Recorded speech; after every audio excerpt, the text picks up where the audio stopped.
Welcome to GK current affairs point friends. I hope आप लोग अच्छे होंगे। यदि आप लोगों ने मेरे चैनल को सब्सक्राइब नहीं किया तो चैनल को सब्सक्राइब करके बेल आइकन प्रेस कर लीजिए। यहाँ मैं आपके लिए जो आज फिजिक्स का कॉन्सेप्ट क्लास 2 है, जिसमें मैं मोशन चैप्टर्स के बारे में पूरे अच्छे से आपको कॉन्सेप्ट वाइज बतलाऊँगा, जो आपके आने वाले एग्जाम्स के लिए काफ़ी इंपॉर्टेंट रहेंगे। तो यदि चलिए आज का इस क्लास स्टार्ट करते हैं, टाइम को वेस्ट ना करते हुए। पहला जो है गति मतलब समझते हैं आप मोशन। यदि आप कोई मोशन करते हैं, कुछ भी आप यदि यहाँ से वहाँ चलते हैं, दौड़ते हैं, वो एक मोशन है, उसी को मोशन कहा जाता है बेसिकली। जो पहला है इसमें मोशन में आप लोगों को जानना है वो है स्केलर क्वांटिटी और वेक्टर क्वांटिटी। स्केलर क्वांटिटी क्या है? वो भौतिक राशि जिनमें केवल परिमाण होता है, दिशा नहीं होता है, उसे अदिश राशि कहा जाता है। मतलब ये राशि जिसमें परिमाण होता है पर कोई दिशा नहीं होता है, कोई डायरेक्शन नहीं होता है, कोई डायरेक्शन नहीं होता, उसमें क्या बोला जाएगा? वो एक अदिश राशि है। जैसे द्रव्यमान में कोई दिशा नहीं होता है, परिमाण होता है, चाल, आयतन, कार्य, समय, ऊर्जा आदि, ये सब क्या है? अदिश राशि है। इसमें आपको परिमाण तो मिलता है पर दिशा नहीं मिलता है। और नेक्स्ट जो है वो है वेक्टर क्वांटिटी यानी सदिश राशि। इसमें परिमाण के साथ साथ आपको दिशा भी मिलता है। वैसी भौतिक राशि जिनमें परिमाण के साथ साथ दिशा भी रहती और जो योग के निश्चित नियमों के अनुसार जोड़ी जाती है, उन्हें सदिश राशि कहते हैं। जैसे वेग जो है एक वेक्टर क्वांटिटी है, इसका परिमाण भी है और इसका डायरेक्शन भी है। वेग का डायरेक्शन होता है, विस्थापन का भी डायरेक्शन होता है, जैसे नॉर्थ ईस्ट डायरेक्शन भी बतलाता है और कितना परिमाण हुआ वो भी बतलाता है। बल, फोर्स, ये भी डायरेक्शन बतलाता है। यहाँ फोर्स इतना काम किया, साउथ नॉर्थ पोल सब फोर्सेस, त्वरण आदि। ये जो एग्जाम्पल्स है ये याद रखिएगा कि ये वेक्टर क्वांटिटी है। बस इतना ही आपसे पूछा जाएगा। चलिए नेक्स्ट टॉपिक देखते हैं। दूरी मतलब डिस्टेंस आप कैसे निकालते हैं? जैसे डिस्टेंस क्या होता है? बेसिकली आपको कोई फॉर्मूला याद रट्टा मारने की कोई ज़रूरत नहीं है। डिस्टेंस आप कुछ ट्रैवल किए हैं, मतलब कुछ स्पीड से कुछ दूरी तक गए हैं।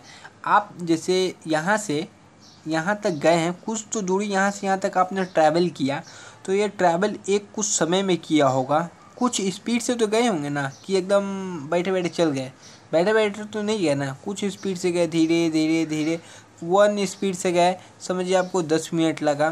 तो आपका डिस्टेंस निकालता है कैसे? डिस्टेंस इक्वल टू स्पीड, कितने स्पीड से गए और कितने टाइम में गए। ये बेसिकली फॉर्मूला है, आपको कुछ रटने का ज़रूरत नहीं है, कॉन्सेप्ट समझिए। डिस्टेंस होता क्या है? आप जो चल रहे हैं, जो आप मोशन कर रहे हैं, कितने समय में कर रहे हैं, बस वही डिस्टेंस है, स्पीड इनटू टाइम, तो उसको डिस्टेंस बोला जाता है। और ये पॉजिटिव होता है, कभी डिस्टेंस नेगेटिव नहीं होता है। किसी दिए गए समय ताल में वस्तु द्वारा तय किए गए मार्ग की लंबाई को दूरी कहते हैं। यह एक अदिश राशि है। मैंने राशि ऊपर, क्योंकि इसका कोई अदिश और दिश राशि मैंने बताया, यह सदैव धनात्मक होती है। इसके बाद है विस्थापन, डिस्प्लेसमेंट के बारे में समझिए। आप एक पॉइंट ए पे खड़े हैं, एक पॉइंट यहाँ पर ही बी है, ठीक है। आपने यहाँ से यहाँ तक जो दूरी तय किया, इसको डिस्टेंस, ये डिस्टेंस हो गया, ये डिस्प्लेसमेंट भी हो गया, ठीक है, क्योंकि इतने दूरी आपने तय किया। बाय द वे, यदि बोला जाए कि आप यहाँ से बी से फिर ए में आइए, तो आपका डिस्टेंस तो ऐड होगा, पर डिस्प्लेसमेंट जो होगा 0 होगा, क्योंकि आप पूरे जगह से घूम के एक ही जगह आ गए, मतलब कुछ किलोमीटर आपने तय नहीं किया, मतलब आपने घूम के एक ही जगह आई है। तो इससे आपको पता क्या चलता है? डिस्टेंस कभी भी नेगेटिव नहीं, डिस्प्लेसमेंट जो हो सकता है आपका 0 भी हो सकता है। ये नहीं कि वो सिर्फ पॉजिटिव रहेगा, डिस्प्लेसमेंट कभी भी 0 भी हो सकता है। यदि आप कहीं से भी घूम के एक जगह पे आते हैं तो वो डिस्प्लेसमेंट उसका 0 होता है। और चलिए इसका बारे में आप पढ़ लीजिए। एक निश्चित दिशा में दो बिंदुओं के बीच के लंबवत न्यूनतम दूरी को विस्थापन कहते हैं। जैसे मैंने बताया 2 पॉइंट है, ये दोनों के बीच के दूरी को बतलाया जाता है। डिस्टेंस क्या है? स्पीड इनटू टाइम है। मतलब आप कितने स्पीड से कितने समय में गए हैं वो डिस्टेंस है। और डिस्प्लेसमेंट दो बिंदुओं के बीच की जो दूरी है उसको डिस्प्लेसमेंट कहते हैं। और इसका ऐसा ही मात्रक क्या है, मीटर है। क्या है, मीटर है। तो चलिए बेसिकली यहाँ तक समझ में आया। नेक्स्ट है स्पीड। स्पीड क्या होता है? स्पीड होता है डिस्टेंस बाय टाइम। सेम ही कॉन्सेप्ट है। वहाँ से डिस्टेंस यदि आपको बतलाया जाए distance equal to speed into time, यहाँ से आप स्पीड निकाल सकते हैं। किसी वस्तु द्वारा प्रति सेकंड तय की गई दूरी को चाल कहते हैं, अर्थात चाल इक्वल टू दूरी बाई समय। यह एक अदिश राशि है जिसका ऐसा ही मात्रक मीटर सेकेंड है। डिस्प्लेसमेंट का मीटर मात्रक है, इसका मीटर बाई में सेकेंड है। चलिए नेक्स्ट देखते हैं। उसके बाद आता है आपका वेग, वेलोसिटी। वेलोसिटी क्या है? वेलोसिटी किसी विस्थापन की दर को या एक निश्चित दिशा में प्रति सेकंड वस्तु द्वारा तय की गई दूरी को वेलोसिटी कहते हैं। यह एक सदिश राशि है। वेलोसिटी और स्पीड में डिफरेंस क्या है? वेलोसिटी जो होता है एक सदिश यानी वेक्टर क्वांटिटी है, और जो स्पीड मैंने बतलाया वो क्या है, वो एक स्केलर क्वांटिटी है। ये याद रखिएगा, यहाँ से क्वेश्चन आता है। तो जो वेलोसिटी है उसका जो ऐसा ही मात्रक मीटर सेकेंड है, स्पीड का भी था। नेक्स्ट है त्वरण, एक्सेलेरेशन। एक्सेलेरेशन का मतलब समझिए, आप यदि कोई बस से जा रहे हैं ए से बी तक ये यहाँ तक नॉर्मल स्पीड में गया, यहाँ से इसने स्पीड अचानक बढ़ा दिया, तो जो ये स्पीड बढ़ा ना इसको एक्सेलेरेशन कहते हैं। अचानक से कोई चीज़ की स्पीड्स को बढ़ा देना उसको एक्सेलेरेशन कहते हैं। तो चलिए इसको समझते हैं। किसी वस्तु के वेग में परिवर्तन की दर को त्वरण कहते हैं। यह एक सदिश राशि है, इसका ऐसा ही मात्रक मीटर स्लैश में सेकेंड स्क्वायर है। यदि समय के साथ वस्तु का वेग घटता है तो त्वरण ऋणात्मक होता है, पॉजिटिव होता है। जिसे यदि घटता है तो ऋणात्मक होता है यानी नेगेटिव होता है, जिसे मंदन कहते हैं। यदि आपका स्पीड पहले से स्लो हो जाएगा तो उसको रिटार्डेशन कहते हैं। चलिए नेक्स्ट है प्रोजेक्टाइल मोशन। प्रोजेक्टाइल मोशन में समझना है, जब कोई पिंड ऐसे नियत त्वरण के अंतर्गत गति करता है जिसकी दिशा पिंड के वेग की दिशा से भिन्न होती है, तो पिंड के वेग का परिमाण एवं दिशा दोनों समय के साथ बदलते रहते हैं। इसके कारण पिंड एक समतल में वक्र पथ पर गति करता है। इस गति का प्रक्षेप गति या प्रोजेक्टाइल मोशन ट्रेजेक्टरी कहते हैं। अब बेसिकली आपको समझाते हैं प्रोजेक्टाइल मोशन होता क्या है। आपने यहाँ से एक गेंद फेंका, ये गेंद जो है ऐसे जाता है, ऐसे गिरता है ना, तो ये जो मोशन है ये प्रोजेक्टाइल मोशन है। रॉकेट भी देखिएगा तो ऐसे ही गिरता है, और जो इसका मैक्सिमम जो रहता है हाइट वो 90 डिग्री एंगल बनाता है ज़मीन से। ठीक है, ये याद रखिएगा। बस आपको देखना है कोई चीज़ यदि फेंक रहे तो 45 डिग्री पे जब आप फेंकिएगा तो ये सबसे ज़्यादा दूरी तय करता है। ऐसे मोशन को प्रोजेक्टाइल मोशन कहा जाता है। चलिए जो नेक्स्ट देखते हैं इसमें, जैसे इसका एग्जाम्पल है धनुष से छूटा बाण, हवाई जहाज से गिराया गया बम, तोप से छूटा गोला आदि का मार्ग पैराबोला होता है। क्या बोले, प्रोजेक्टाइल मोशन होता है। यह एक डायमेंशनल मोशन है, मतलब द्विमितीय गति है, अर्थात एक समतल में गति है और एक ही प्लेन में है। प्रक्षेप अधिकतम दूरी तक फेंकने के लिए उसे 37 से 45 डिग्री के कोण से प्रक्षेपित करना होगा। यहाँ से लेके यहाँ तक जब फेंक रहे ये 45 डिग्री के एंगल से फेंकिएगा तो सबसे ज़्यादा दूर जाके गिरेगा। चलिए जो नेक्स्ट पार्ट है उसमें लेके चलते हैं। इसके बाद जो है सर्कुलर मोशन, ये आपका इम्पोर्टेंट है। सर्कुलर मोशन होता है, आप जानते हैं जब कोई सर्कुलर इसके चारों तरफ मोशन करेंगे तो उसको सर्कुलर मोशन कहा जाता है। जब कोई वस्तु किसी वृत्ताकार मार्ग पर गति करती है तो उसकी गति को वृत्तीय गति कहते हैं। यदि एक समान चाल से गति करती है तो उस गति को एक सामान्य वृत्त करते हैं, यूनिफॉर्म सर्कुलर मोशन कहते हैं, यदि स्पीड सेम रहेगा। तो चलिए इसमें बताने लायक और क्या है। वृत्तीय गति एक त्वरित गति है क्योंकि वेग की दिशा प्रत्येक बिंदु पर बदल जाती है, मतलब एक एक्सेलरेशन गति है जिसे वेग की दिशा हमेशा बदलते रहती है। हर एक पॉइंट पे उसका जो दिशा है प्रत्येक बिंदु पर बदल जाती है।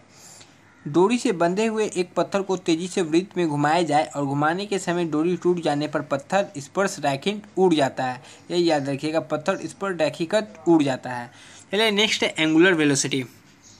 एंगुलर वेलोसिटी वृत्ताकार, जैसे एंगुलर वेलोसिटी होता क्या है, ये एक सर्कल है, यहाँ से यहाँ थीटा कोण, यहाँ से यहाँ जो डिस्टेंस हुआ है ए से बी, इसको एंगुलर वेलोसिटी कहा जाता है। और एंगुलर वेलोसिटी चलिए पहले बतला देते हैं इसके बारे में। वृत्ताकार मार्ग पर गतिशील कण को वृत्त के केंद्र से मिलाने वाली रेखा 1 सेकंड में जितने कोण से घूमती है उस कोण को कोणीय वेग कहते हैं। ये जो बी ए से बी से जो गया है, ये जो थीटा कोण बना रहा है, इसको कोणीय वेग कहते हैं। इसे प्राय ओमेगा से प्रकट किया जाता है, थीटा को ओमेगा से प्रकट किया जाता है, अर्थात omega equal to theta by T. यहाँ पर ये वैल्यू याद रखिएगा। यदि 1 सेकंड में n चक्कर लगाता है तो ओमेगा इक्वल टू 2πn, मतलब 2π यहाँ लिया गया है क्योंकि ये पूरा सर्कल है, सर्कल का वैल्यू 360 होता है। n मतलब यहाँ पर इस चक्कर लगाता है, 1 सेकंड में n चक्कर लगाता है, क्योंकि एक चक्कर में 2π रेडियन से घूम जाती है। अब यदि वृत्ताकार मार्ग की त्रिज्या r, जो ये रेडियस है, इसका जो रेडियस होगा r होगा, और कण 1 सेकंड में चक्कर लगाता है तो उसके द्वारा 1 सेकंड में चली गई दूरी क्या होगी। यदि कण n चक्कर लगाता है तो उसकी जो परिधि r into n equal to 2πn, उसकी रेखीय लीनियर स्पीड होगी। क्या होगी? यह लीनियर स्पीड होगी। ये याद रखिएगा फॉर्मूला। चलिए नेक्स्ट देखते हैं।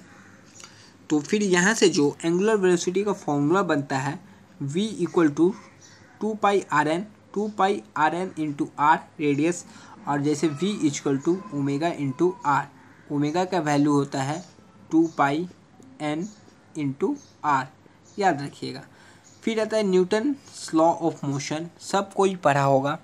भौतिक न्यूटन 1667 इसमें अपनी पुस्तिका प्रिंसिपिया में सबसे पहले गति के प्रतिपादित किया था, जो कि जानना इतना इम्पोर्टेंट नहीं है। जो इसका टॉपिक है इसमें ले चलते हैं। इसके 3 लॉ है जो कि आप लोगों को याद होगा। मैं जस्ट लॉ को बताते, यदि कोई वस्तु विराम अवस्था में हो तो विराम अवस्था में ही रहेगी। यदि वह एक समान चाल से सीधी रेखा में चल रही है तो वैसे ही चलती रहेगी जब तक कि उस पर कोई बर्बाह बल द्वारा लगाकर उसकी वर्तमान अवस्था में परिवर्तन ना किया जाए। आपको यह नियम पूरा याद रहना चाहिए। प्रथम नियम को गैलीलियो का नियम या जड़त्व का नियम भी कहते हैं। यहाँ से क्वेश्चन बनता है, जो ये कुछ गैलीलियो का नियम या जड़त्व का नियम भी कहते हैं। नेक्स्ट है बर्बाह बल के अभाव में किसी वस्तु को अपनी विराम अवस्था या सामान्य गति या अवस्था को बनाए रखने की प्रवृत्ति को जड़त्व कहते हैं।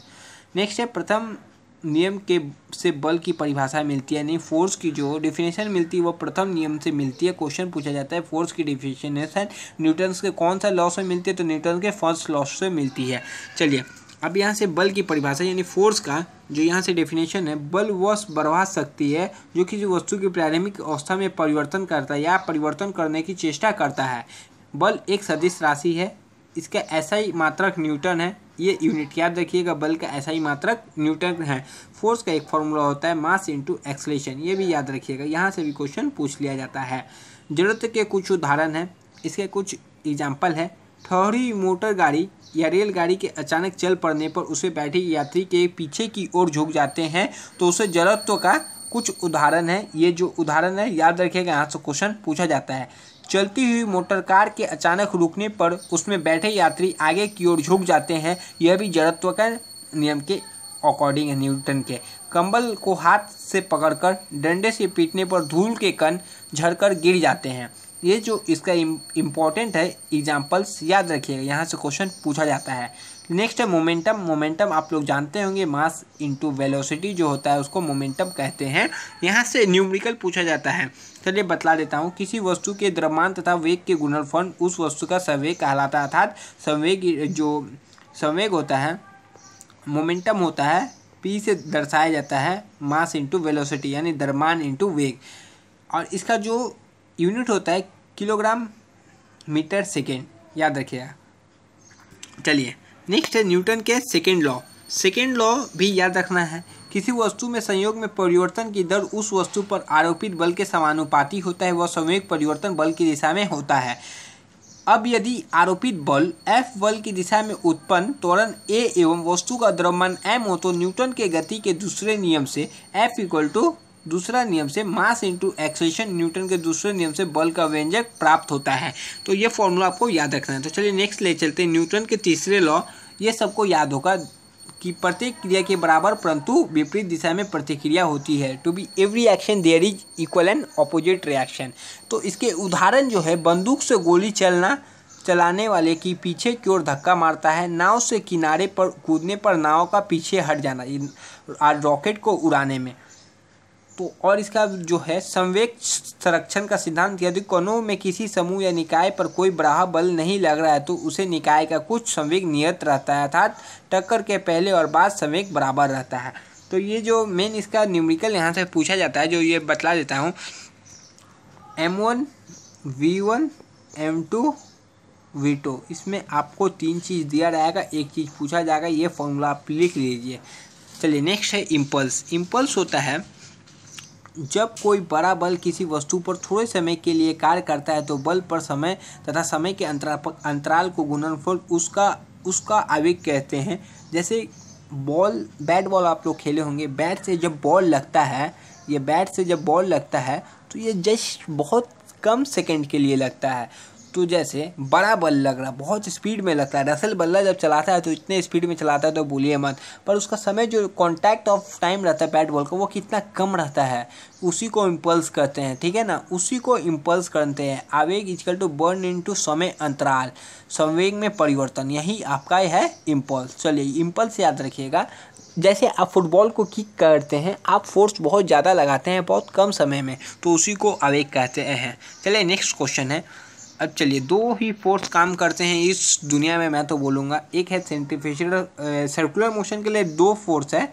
एक सेंट्रीपिटल मतलब आपके केंद्र की तरफ कार्य करता है, और सेंट्रीफ्यूगल मतलब ये बाहर की तरफ काम करता है। 2 केंद्रों का है, मतलब अभिकेंद्रीय अपकेंद्रीय। कौन कौन सा? अभिकेंद्रीय अपकेंद्रीय। अभिकेंद्रीय केंद्र का तरफ, अपकेंद्रीय बाहर का तरफ काम करता है। चलिए इसके बारे में बताता हूँ। जब कोई वस्तु किसी वृत्ताकार मार्ग पर चलती है तो उस पर एक बल वृत्त के केंद्र की ओर कार्य करता है। मतलब जब कोई चलता है वृत्ताकार, उसका एक जो यहाँ पर ही चलता है तो एक बल यहाँ पर ही काम करता है वृत्त की ओर। इस बल को ही अभिकेंद्रीय बल कहते हैं। इस बल के अभाव में वस्तु वृत्ताकार मार्ग पर नहीं चलता सकता है। यदि सेंट्रीपिटल फोर्स नहीं रहेगा तो आप ये वृत्त के चारों ओर नहीं चल पाइएगा। ये इसका कहना है सेंट्रीपिटल फोर्स का, और यही सही है। चलिए नेक्स्ट देखते हैं।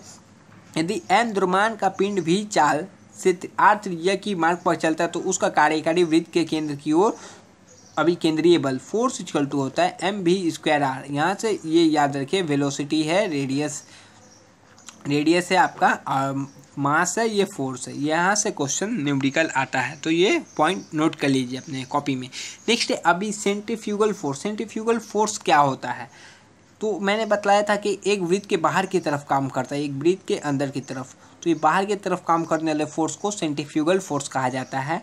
तो चलिए इसका नॉन इनर्शियल में न्यूटन के नियमों को लागू करने के लिए कुछ ऐसे बलों की कल्पना करनी होती है जिसे परिवेश में किसी पिंड से संबंधित नहीं किया जा सकता। यह बल छद्म बल या जड़त्वीय बल कहलाते हैं। अपकेंद्रीय बल एक ऐसा जड़त्वीय बल है, छद्म बल है, इसकी दिशा अभिकेंद्रीय बल के विपरीत दिशा में होती है। यानी सेंट्रीपिटल ऊपर पढ़ाए थे उसके जस्ट ऑपोजिट में काम करता है। यह केंद्र है, इसके ऑपोजिट में काम करता है। कपड़ा सुखाने की मशीन, दूध से मक्खन निकालने की मशीन तथा अभिकेंद्रीय बल का सिद्धांत पर कार्य करता है। तो चलिए यहाँ से क्या क्वेश्चन बनता है वो भी मैंने बतला देता हूँ। दूध से मक्खन निकालने की प्रक्रिया पूछता है कि कौन सी प्रक्रिया है, तो सेंट्रीफ्यूगल फोर्स है, ना कि सेंट्रीपिटल। तो ये याद रखें, यही एक क्वेश्चन पूछेगा यहाँ से, मैं गारंटी के साथ पूछता हूँ। यदि ये टॉपिक से क्वेश्चन आएगा तो यही आएगा। चलिए नेक्स्ट क्वेश्चन देखते हैं। उसके बाद है moment of force. Moment of force तो आप लोग जानते होंगे, बल इंटू आघूर्ण भुजा।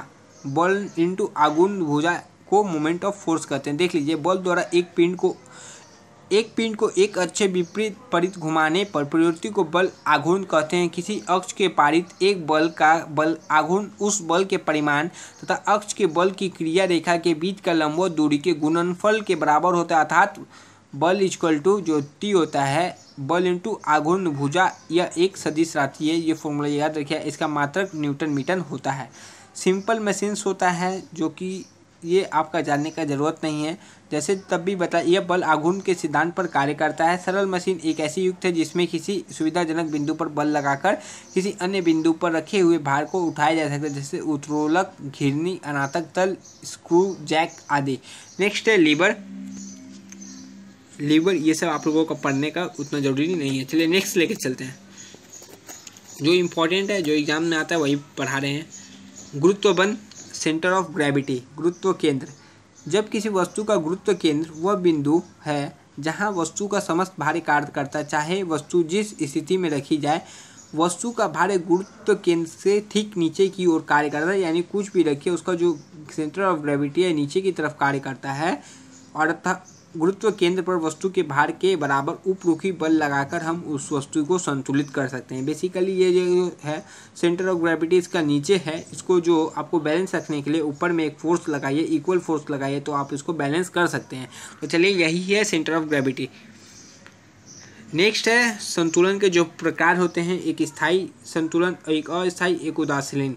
यदि किसी वस्तु कि उसकी संतुलन स्थिति को थोड़ा विस्थापित किया जाए और बराबर हटाने पर वह पूर्ण स्थिति में आ जाए, यानी आप रखेंगे नॉर्मल ऐसे और फिर वो पीछे आ जाएगा, तो स्थिति ऐसी स्थायी संतुलन कहते हैं। यदि रबर को आप खींचिएगा तो फिर अपने जगह पे ही आ जाएगा, यह एक स्थायी संतुलन है।